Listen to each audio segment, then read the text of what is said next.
so now that we've been able to identify x-intercepts and vertical asymptotes, we now want to identify what a hole, right? We want this idea of what is a hole, and so we're going to try to make sense of that in this video now.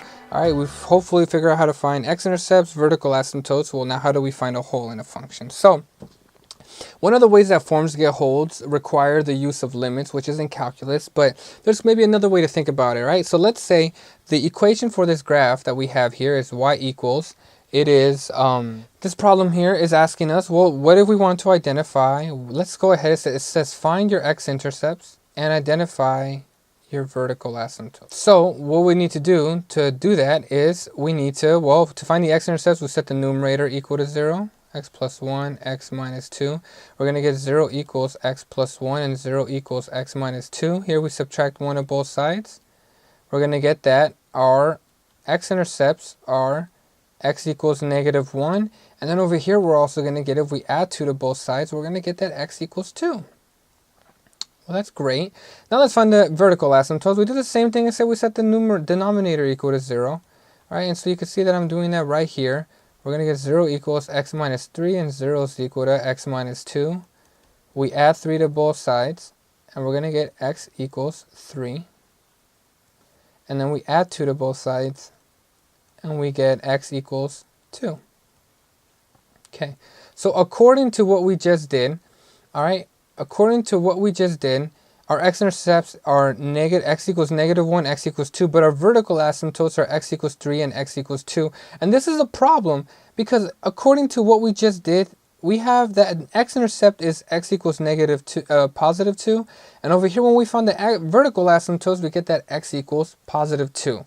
Right? And this right here is a contradiction. Right? It's a contradiction, and the reason why it's a contradiction, all right, is because does it make sense that we could be a x-intercept and a vertical asymptote at the same time? Well, no, it doesn't, right?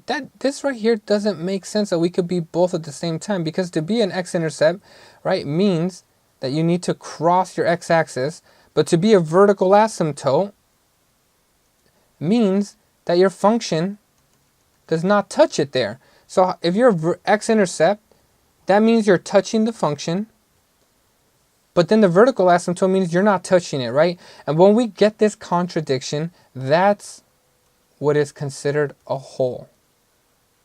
Right? We can't be neither one of these, and that's where you're going to see this hole right there. All right? So in reality, the hole is going to be 2, x equals 2. So it's not going to be a vertical asymptote, and it's not going to be an x-intercept, right? It doesn't make sense that you could be both of these. All right, so when we get this contradiction, we can cancel them out, and we can now put in this new section and say it is a hole. All right, and you can see, well, if I took the 2 and I plug it back into my equations, right, I'm going to get 2 plus 1, 2 minus 2, all right, 2 minus 3, and 2 minus 2. And we're going to get 3 times 0, all divided by negative 1 times 0. Well, 1 times 0 is 0, divided by negative 1 times 0, it's 0.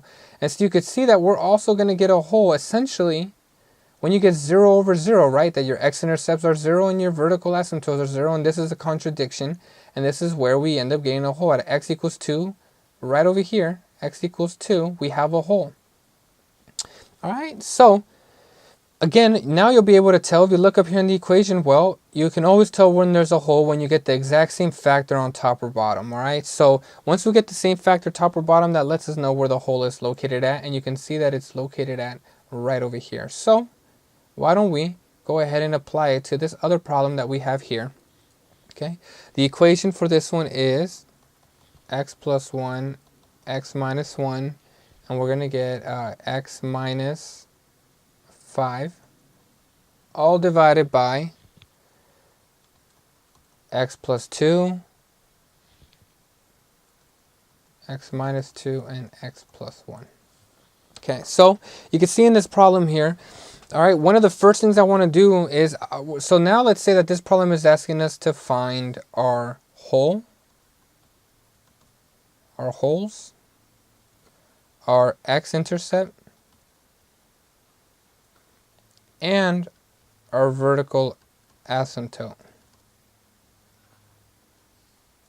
Okay, so whenever now you have these three things we need to identify, well, the first thing I want to do is, do you notice any factors that are the same on the numerator and denominator? Well, I see an x plus 1 right here, and I see an x plus 1 right here, all right?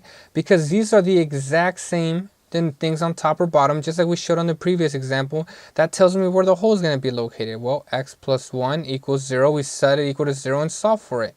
And we know that a hole should occur when x is equal to negative 1. X is equal to negative 1. You see the hole occurs right there. All right? So now that we know that, well, because of the same thing, we can just cancel them out. All right? And we can rewrite this as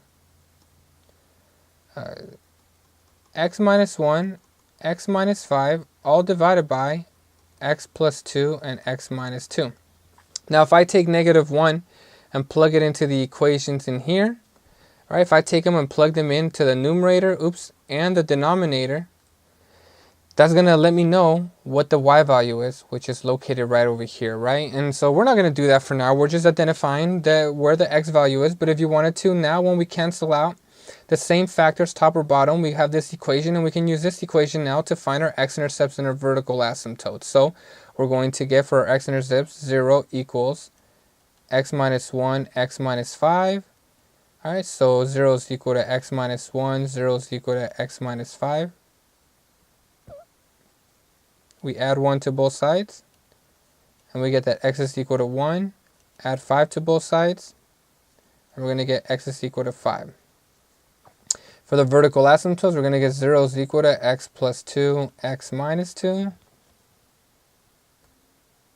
And we're going to get, well, 0 equals x plus 2, and 0 is equal to x minus 2. We subtract 2 to both sides, and we get x is equal to negative 2. And here we're going to add 2 to both sides, and we're going to get x is equal to positive 2. All right, so you could see, first thing I did was identify the hole, and then I identify the x-intercepts and vertical asymptotes, right? So why not go ahead and try maybe another example. Let's say we have y is equal to x minus 1, x squared, all right, minus 7x plus 10, all divided by x minus 1. Okay, so when we go to find our x-intercepts and vertical asymptotes, it's going to be so important. The first thing we do is to try to write everything into factored form. And I see this right here in general form. So let me just write all the factors of 10, 1, 10, 2, and 5. Well, you could see if I make both of these negative, it's going to add up to give me negative 7, and they multiply to give me a positive 10. So I'm going to get y equals x minus 1, all right, x minus 2, x minus 5, all divided by x minus 1. This is my new equation written in factored form. Now I kind of ask myself, okay, do you notice any factors that are the same top or bottom? Well, I notice this and this are the same thing. Because they're the same thing, I'll go ahead and write it. The whole, right, is x minus 1 equals 0. We add 1 to both sides, and we get that the whole should be located at x equals 1, right? We don't know what the y value is, but it should be located there.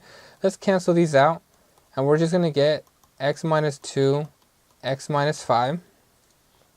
Well, there's nothing in the denominator anymore, right? So it's just divided by 1, right? So now we want to go find our x-intercepts. We're going to get 0 equals x minus 2 and 0 equals x minus 5. We'll split them up. And now we're just going to add 2 to both sides, and x equals 2. And now we're going to add 5 to both sides, and we're going to get x equals 5. Right? These are my x-intercepts. And for my vertical asymptotes, okay, well, there's nothing I can set equal to and solve. So there's nothing on the denominator, so there is no vertical asymptotes. All right, and that's it, and we're done.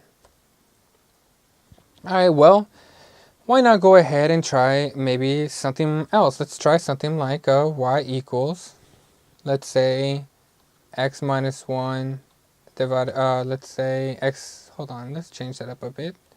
So y is equal to x minus 1 times x, all divided by x times x minus 4 and x minus 2. Okay, so my first question to ask you, do you notice, so let's try to find our holes. Do you notice anything that is the same on top or bottom? Well, I notice these x's are the same, right? It's just an x, but they're the same, and because there's nothing attached to them, we just set it equal to 0. X equals 0, and this is my hole. That's it. Now, let's go ahead and try to find our vertical, let's go ahead and find our x-intercepts. Well, we set the numerator equal to 0, right? Because I canceled out these x's, you know, I might as well just go ahead and rewrite this as x minus 1 divided by x minus 4 and x minus 2. Alright, now that I have that taken care of, well, let's go ahead and find my x-intercepts, which is just setting the numerator equal to 0 and just solving for it. And we get x is equal to 1. Now we want to find our vertical asymptotes. Our vertical asymptotes. We set the denominator equal to 0 and we get x minus 4, x minus 2. And we set these equal to 0. And we get plus 4 to both sides. X is equal to 4. And we add 2 to both sides. And we're going to get that x is equal to 2.